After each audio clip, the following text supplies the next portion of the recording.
New England Patriots wide receiver Stephon Diggs is facing assault and strangulation charges from an alleged incident that officials say took place earlier this month. Diggs' attorney said in a statement that he denies these allegations. ESPN NFL Patriots beat reporter Mike Reese is tracking this story for us today. And Mike, this alleged incident, it involves a woman who worked as a private chef for Diggs, according to court documents. And she says that he tried to choke her earlier this month. What can you tell us about what's in that criminal complaint? Yes, Alex, the alleged victim told police that she was in a text exchange with Stephon Diggs about money owed to her, and that Diggs entered the unlocked bedroom at the home where she was working for Stephon Diggs, that Stephon Diggs allegedly slapped her across the face, attempted to choke her with his elbow, and then pushed her onto the bed. Well, and according to court documents, the alleged victim here first did not pursue charges, but then decided to ultimately follow through with this. What can you tell us about that? So, before he even get into that, right?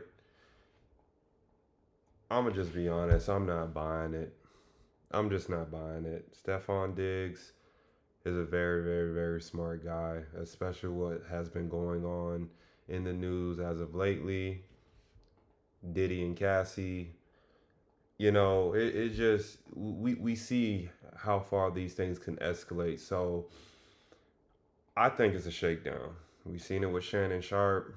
We see it with a lot of predominant male superstar figures that have money. And as he just stated, at first she wasn't going to press charges. She had somebody in her camp, mom, dad, grandma, whoever it may be, that probably told her, girl, go get that money. Go get that money.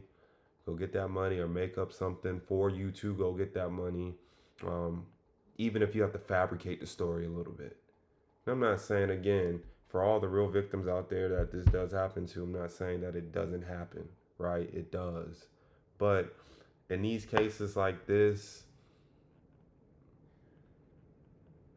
most of the time they don't. I'm just sorry. Whenever it's a big celebrity involved, usually it's some type of money that's involved. But let's keep going. Let's see what he has to say. The alleged incident occurred on December 2nd, and then the alleged victim went to police on December 16th and was unsure whether she wanted to press charges. Police, according to court documents, told her that she didn't have to decide at that time, that they totally understood her decision-making process. They said they would follow up with her, Alex. They did that on December 20th.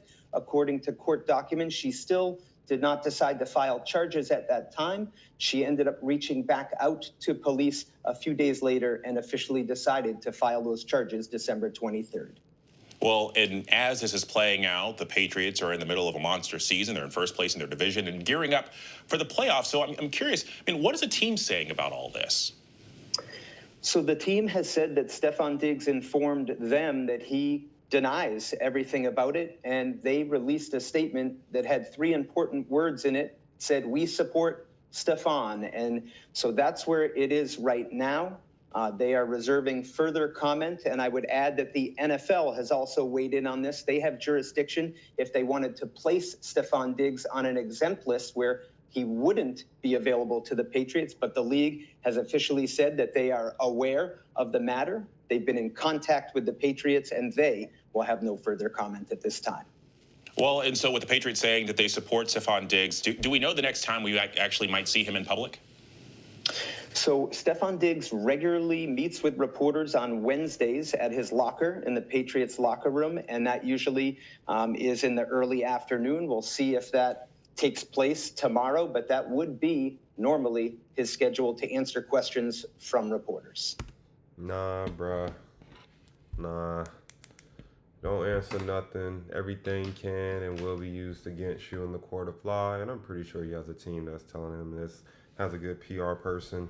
But what I don't understand is even in that situation, why? If you're going to go all the way immediately after it happened, right? It don't need to be a situation where, no, this was my only source of income, or you're doing things out of fear.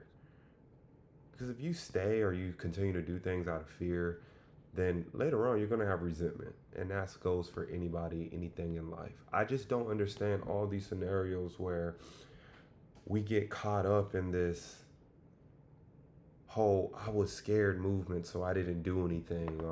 But then 10 years later, 5 years later, you decide to now come back right before the statute of limitations ends. Or if you find out, again, got to relate it back to Shannon Sharp.